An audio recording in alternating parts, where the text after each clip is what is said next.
All right, today we're cutting into some trim with two different methods. We're going to use a paintbrush, and then these are so underrated. I love these things. So the first thing you're going to do to cut in with your paintbrush is to just go slightly beneath the caulking line. I went ahead and I got this wet first, the paintbrush wet first. It helps with drawing the paint out, and then just come back and just pick up that little bit and just press and try and go a little bit faster than I was going. I wasn't going very fast right here, but that will create a really, really good line, but it takes a lot of precision and it takes a lot of time.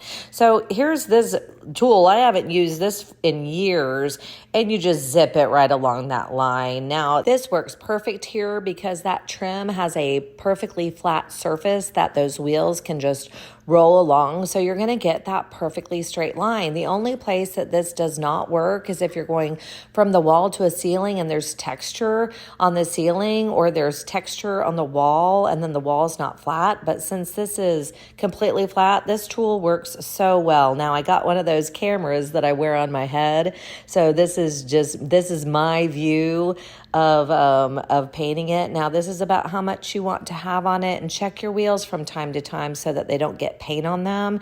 And just make sure you don't get too much paint on this. That is too much paint. So if you get some paint that's clumping like that on there, just kind of wipe it off of there, and then we're going to come back in the corners because it can't get really well into the corners, and you're just going to wiggle that paintbrush into the corner, pull it down, and then pull the paint onto the side. You can pop this thing in a bag if you have other rooms that you're going to do, and it'll save for your next project. So here's the whole room completely finished. I did this whole entire room in 20 minutes with that Behr cutting end tool. So this definitely makes the job a lot quicker, makes it a lot easier, no tape involved. I hope this helps. Don't forget to like and subscribe for more tips and tools from Stacy DIY.